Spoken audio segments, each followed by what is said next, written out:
A expectativa relativamente a quem será o próximo presidente também é baixa, nenhuma sondagem prevê uma eleição apertada e também ainda não se notou especial mobilização nas ruas. É de tudo isto que vamos falar no Contracorrente de hoje, começando talvez pela pergunta mais óbvia, José Manuel. Há um claro vencedor do debate de ontem? Oi? Não houve vencedor porque é óbvio, isso é óbvio, não é? Se formos fazer aquela contabilização dos pontos, eu diria que António José Seguro venceu, até porque provavelmente, quando nos recordarmos deste debate, só nos vamos recordar de um momento. E esse momento foi dele. Portanto, foi quando ele disse: eu não tenho subvenção vitalícia, eu perdi 300 mil euros, eu saí daqui e fui dar aulas e tratar das minhas pequenas empresas, e portanto, nessa altura, eu acho que ele de alguma forma matou um argumento que André Ventura tem andado a explorar, com o qual ele tem muito pouco a ver, até porque nunca foram provavelmente grandes companheiros, que é o argumento do Armando Vara, do antigo ministro Armando Vara, que está detido neste momento, está preso, não está detido, está preso, foi condenado já, e que tem 2 subvenções e não apenas uma. Portanto, subvenções vitalícias. Antigamente os políticos tinham direito. Há políticos que têm abdicado dessas subvenções e que, em nome disso, alguns deles têm chamado a atenção para isso. Ele também ainda usou o caso de José Sócrates, que até por causa dos argumentos que ele usou no tribunal, tem a subvenção vitalícia também e tira partido dela. E, portanto, simplesmente o adversário não é aquele. E desse ponto de vista, o grande problema que Ventura tem contra o José Seguro é que é como nós quando tentamos agarrar uma enguia, não é? É difícil. Portanto, não há para onde agarrar. Não há para onde agarrar. Ele tem aquele lado de redondinho, não estou a falar da pessoa, estou a dizer da personalidade, faz com que seja difícil encontrar um ponto. Por exemplo, ele passou grande parte do tempo a dizer o seu partido, o seu partido, o seu partido. Ora, André Ventura. Para António José Seguro. Para António José Seguro. O PS fez isto, o PS fez aquilo, o PS fez aquilo outro. Ora, António José Seguro, as pessoas, mesmo quem tem pouca memória, recorda-se, ponto 1, que ele foi defenestrado por António Costa. Portanto, a última coisa que o podem acusar é ter sido e depois desapareceu, é ter sido um cúmplice de António Costa, alguém que o defendeu, e ir lá muito para trás, para o que ele fez numa campanha, para o que ele disse no Parlamento. Pode dar para fazer uns TikToks, mas não dá para manter uma discussão. Não dá. E, portanto, não tem substância política. Não é suficiente. Ele podia ir para outro caminho, que era tentar ir pelo caminho mais do que foi a noite eleitoral. Portanto, isto há aqui um contraponto entre o país não socialista e o país socialista, mas ele, André Ventura, tem optado nos últimos dias por ir por outro caminho, que é o caminho, uma vez que do país não socialista, como as personalidades, quer dizer, não direi todas, mas muitas, começaram a dizer que para ir votar em Seguro, ele optou por ir por um outro caminho, que é um caminho que em muitos países tem dado muito resultado, que é eles é a elite, os que nos dirigiram, É o nós contra eles. Que é o nós contra eles, portanto, que é uma coisa, o povo contra as elites. Pronto, isto é Ele reforçou esse discurso ontem. E ele reforçou esse discurso ontem. Não é, a gente pode dizer assim, não é o discurso ideológico para dizer aos eleitores mais ideológicos da direita e do centro-direita que ele é o candidato para eleger. É o discurso para chegar digamos, aos eleitores que, não tendo essa componente tão ideológica, estão descontentes. Portanto, é o candidato dos escamisados, pronto, podíamos dizer de alguma forma. Agora... E dos revoltados, não é? Sim, dos revoltados. E mesmo daqueles que, pronto, ele procurou dizer isto não está a funcionar e, portanto, se querem alguém que deixe isto tal como está, fiquem com António José Seguro, que vai continuar com o governo, não vai chatear o governo, não vai chatear ninguém, não tem ideias para nada. Quer dizer, e de facto, ontem não ficámos muito melhor desse ponto de vista. Portanto, isso é verdade. Agora, o que é que eles queriam do debate? Eu gosto muito de analisar os debates pensando o que é que eles queriam, qual era o objetivo, o que é que estava ali em jogo. Primeiro que tudo, não estava assim em jogo nada de que os portugueses sentissem que é vida ou morte. Quer dizer, isso não há essa percepção. E isso faz uma gigantesca diferença quando pensamos naquilo que foi o debate equivalente, que foi o debate de Mário Soares Freitas do Amaral. O debate de Freitas do Amaral, tendo sido educado, foi muito duro em vários momentos, e houve interrupções, eu não estive a ver as 2 horas que ele durou, mas estive a ver bocados para recordar, já foram há 40 anos, a pessoa não tem memória para tudo, não é? Tinha uma memória de alguns momentos, mas entretanto é fácil ver, está disponível nos YouTubes desta vida. Bem, o debate teve sempre a tratarem-se o doutor, era uma coisa muito típica também daqueles tempos, que é uma coisa que hoje em dia já Ontem, curiosamente, isso também aconteceu. Sim, António José Seguro referia-se sempre a André Ventura como o doutor André Ventura. Sim, porque não, e deputado. Depois sim. o André Ventura disse ex-deputado. Entraram nessa brincadeira. Entraram numa coisa, mas aquilo não era, digamos assim, vamos lá ver. Havia a sensação de que estávamos a assistir a um confronto decisivo para o futuro do país com Mário Soares Freitas do Amaral. E o grau de polarização política era... Nós falamos muito de polarização hoje, mas hoje nós não temos AB, temos no mínimo ABC, por assim dizer, não é? Portanto, 3 polos, o que de alguma forma também era o que estava em jogo ontem. E, desse ponto de vista... havia um ausente, não é? Havia um ausente, que era o governo, que era o Luís Montenegro, que era a AD. Pronto. Que até é a maior força política do país, não é? Neste momento, em termos de ocupar o poder público, é a maior força política do país. Mas não estava ali. Ora bem, o que é que eu diria que era a preocupação, ou poderia ser a preocupação de António José Seguro?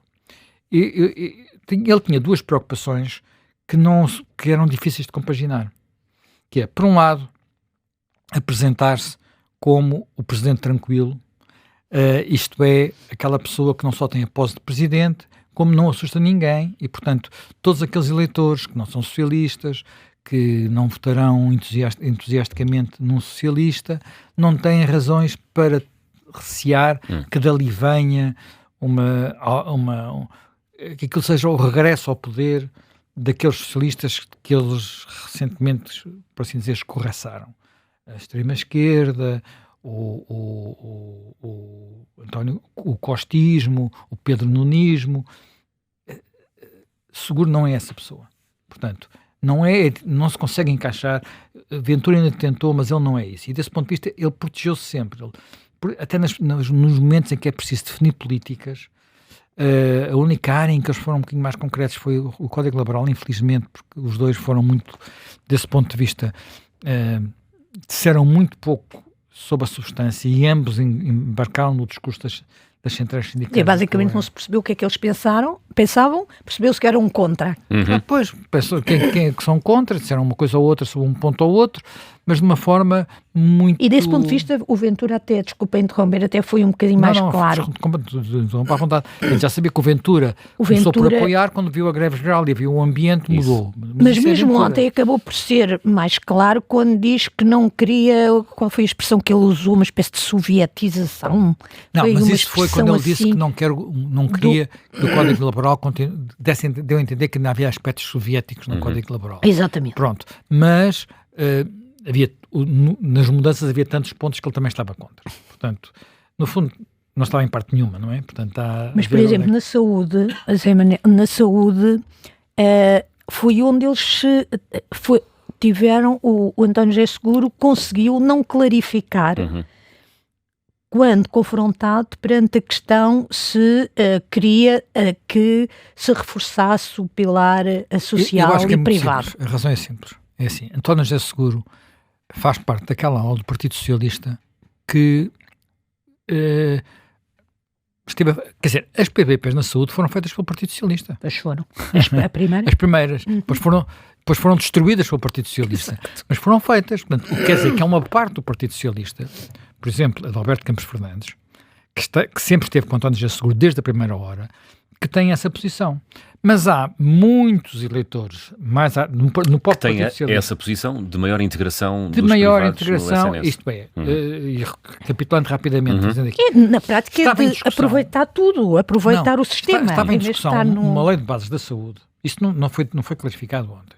Mas estava em discussão uma lei de bases da saúde no princípio do costismo, quando Adalberto Campos Fernandes era o ministro, que era uma lei de bases da saúde, que até estava a ser a equipa de missão, não sei se era assim que se chamava, era com Maria de Belém, que estava quase pronta, e que era uma lei que modernizava o que nós tínhamos e que era uma lei integradora. E depois veio a Marta Temido, deitou todo o trabalho para o lixo, juntou-se ao Bloco de Esquerda, na linha de famosa história Semedo-Arnaud, e fez uma lei que, em muitos aspectos, é uma lei estatista, completamente estatista, e que tem alguns... Quer dizer, eles quando foram... Por exemplo, a única ideia que António José Seguro E até teve de ser corrigida, porque Teve de ser queria corrigida. quase proibir... Sim, queria quase proibir que houvesse saúde privada, por exemplo, em Portugal. Não, a participação das parcerias na resolução do problema da saúde, para simplificar. Bem, a única coisa que eles disseram ali é aquilo que é popular, mas é errado. É errado, é preciso dizer, claramente é errado. Aliás, aí o António José Seguro não esteve bem, que é, tem que se aumentar os médicos, tem que se fazer contratos. Não é esse o problema. Rever as carreiras. Rever as carreiras. Não é assim. Desse ponto de vista, teve muito melhor André Ventura. André Ventura até disse, olha, houve coisas que já foram feitas, porque já houve acordos feitos, não é? Este governo já fez acordos e não terá feito com os sindicatos da CGTP, mas de resto já fez bastantes acordos até na área das carreiras com os trabalhadores da saúde. Portanto, o problema central não está aí, mas isso não foi discutido. E também, vamos lá ver, a estratégia de Seguro é dizer a sua eleição não é esta, que é uma coisa que ele repetiu e que ontem ficou mais claro porque de alguma forma a Ventura já aceitou isso, de alguma forma, não é? Quer dizer, ele estava sempre a dizer, o meu partido, eu no Parlamento, nós propusemos, quer dizer, ele estava sempre ali a dizer, ele esteve sempre ali sentado na posição do líder partidário, não conseguiu nunca sair dela. E nem sei se queria. Ora bem, é esse o ponto. Porque é que o debate foi menos truculento do que costuma ser André Ventura? André Ventura ficava ali muito sossegadinho a ouvi-lo, não interrompeu, quase não interrompeu. Houve ali momentos em que Feitas e Mário Soares interrompiam-se mais do que ontem. Aconteceu. Quer dizer, foi super bem comportado, o que leva a perguntar se aquilo foi uma tática, não é? Porque na prática... Desculpa, foi super bem comportado para os padrões André Ventura, não é? Claro. Não, podia ter ido buscar aquelas coisas que ele foi buscar, né, da pedofilia, a corrupção do tudo. Ele fez o mesmo discurso, mas de forma politicamente mais correta. O nós contra eles não foi pedófilos, corruptos, foi mais... Não, eu sou o candidato do povo, eu sou o candidato... Contra as elites e contra o sistema. Exatamente. Foi uma coisa mais abstrata, não é? O ponto aqui é, porque é que ele fez isto, não é? Fez porque ele até parecia cansado. O Luís Rosa, no texto dele, até escreve isso. Ele parecia cansado. Sim, hoje há um texto da Maria João Avilés que dá a ideia que ele estava, de alguma forma...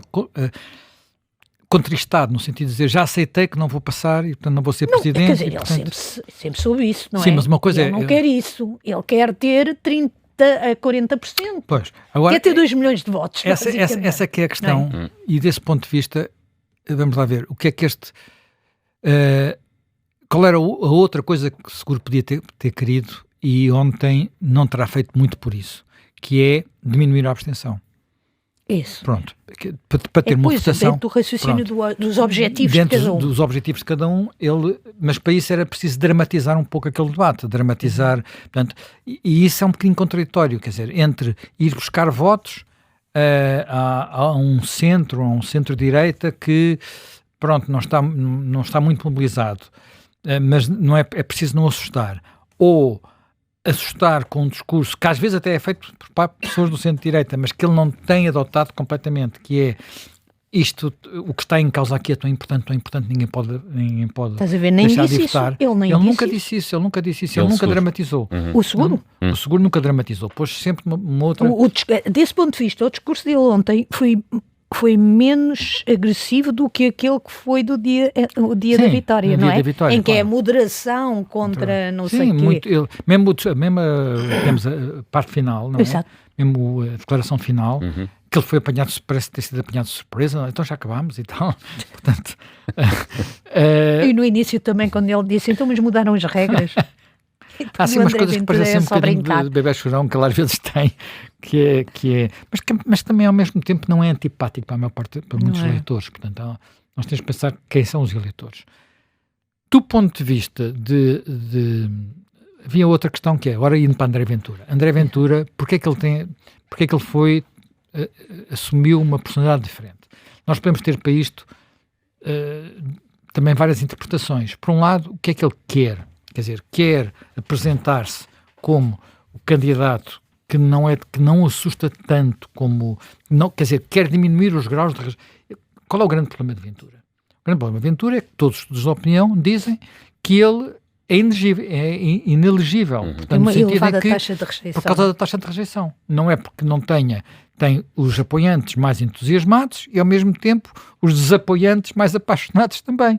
Portanto, essa taxa de rejeição é tão elevada que ele ser eleito é virtualmente impossível. Ele usou isso um pouco também como argumento e como arma de arremesso ontem, porque ele dizia os senhores uniram-se todos contra mim. Mas isso é diferente. Os senhores não querem que eu seja... Sim, mas eu não estou a falar disso. Estou a falar da taxa de rejeição nos eleitores. Não é nas elites. Nas chamadas elites. Mas isso pode explicar a atitude que ele teve ontem.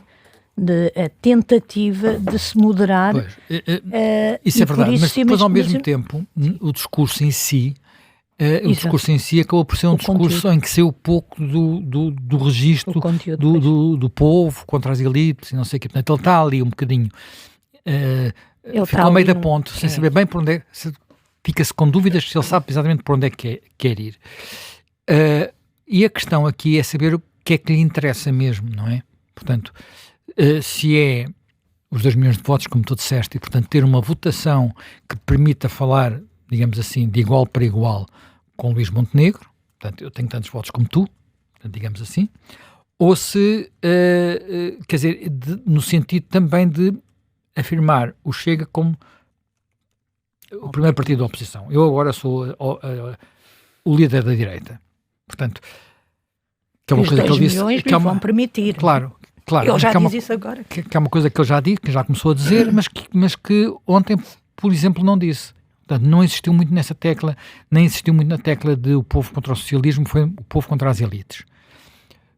Porquê? Eu não sei porquê, mas há uma coisa que talvez esteja a começar a acontecer. Acho que para André Ventura, mais importante do que ter um resultado esmagador, digamos assim, é conseguir ter o número suficiente de votos que vêm de pessoas que em princípio nunca votariam nele para abrir um caminho para outra altura qualquer. Portanto, os votos, as maiorias presidenciais sobem-se no dia da votação, não é?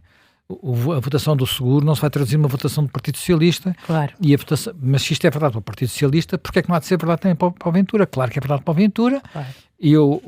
Mas ele pode aqui reduzir a sua taxa de rejeição, ou sim, seja, ele tem de quebrar aquele teto. Não, e sobretudo tem que quebrar uma taxa de rejeição, que é a ideia de que há uma linha vermelha que os eleitores do centro-direita não cruzam.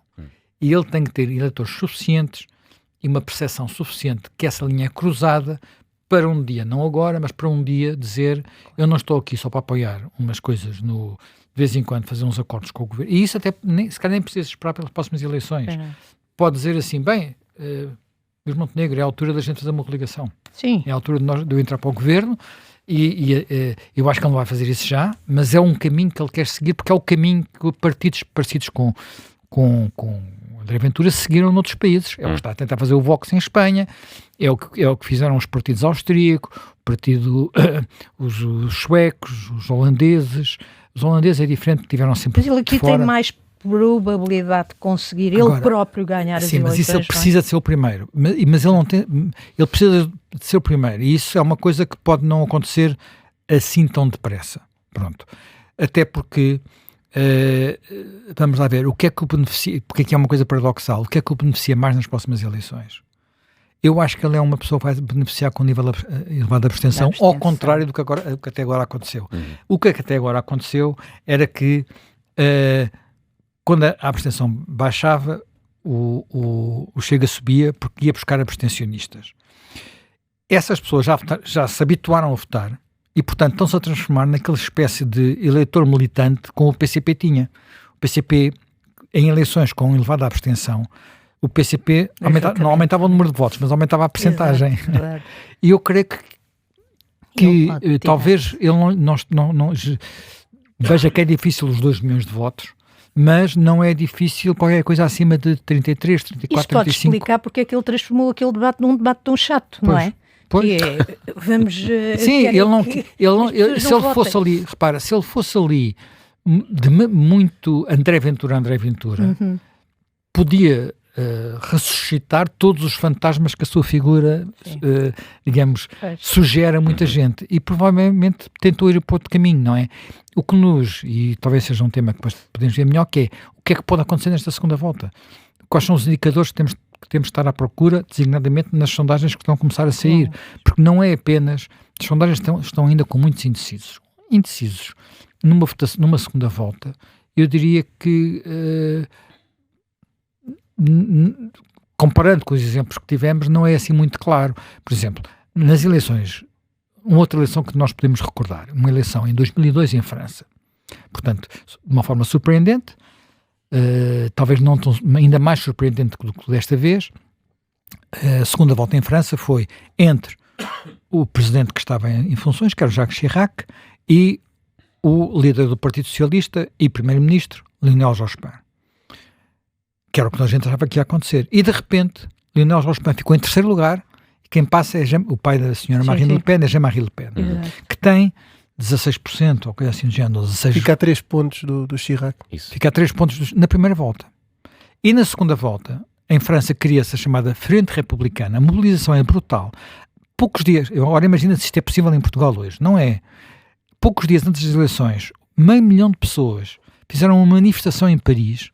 Eles também se manifestam mais do que nós. Sim, mas saiu uma manifestação gigante, absolutamente gigante, das maiores que Paris tinha assistido nos últimos anos, e assistiu desde então até para cá, de mobilização para barrar o caminho a Jean-Marie Le Pen, e Jean-Marie Le Pen, da primeira para a segunda volta, passa de 16 qualquer coisa para 18. Portanto, não cresce praticamente nada. Bem, hoje em dia estão nos 30, portanto fizeram um caminho, mas já sem o Jean-Marie Le Pen, porque aí também a personalidade é importante, não é? O André Ventura não é o Jean-Marie Le Pen, não é? Quer dizer, o Jean-Marie Le Pen tinha características políticas mesmo extremistas. E se calhar, infelizmente, Ana-José Seguro não é Jacques Chirac. Também não é Jacques. Bem, Jacques Chirac tem muito que se lhe diga, não é? Tem muito que se lhe diga. Mas, portanto,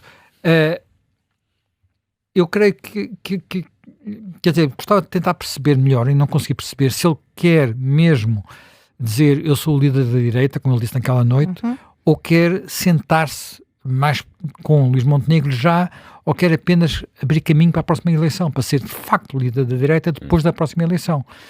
E ontem houve momentos em que pareceu que ele quer o que ele queria, quando ele diz, você vai ser a rainha de Inglaterra do primeiro-ministro, quando ele diz isso para o Seguro, portanto já a dizer, com este governo não vai lá, e portanto apresentar-se como tal, mas isso não é a estratégia ideal para os eleitores, que há 8 meses votaram Luís Montenegro e que não estarão todos desiludidos. Portanto, há aqui um lado que eu acho que ele ainda está a testar, ainda está a experimentar as águas para ver bem para onde é que ele quer ir. Dá a ideia que o ponto em que ele está é muito difícil, não é? Ele tem uma taxa de rejeição muito elevada e tentar, a partir desta base que é alimentada pela revolta, subir a votação, ele corre o risco de alienar a base da revolta, não é? Isso. E a posição dele é muito difícil, mas para expandir eleitorado.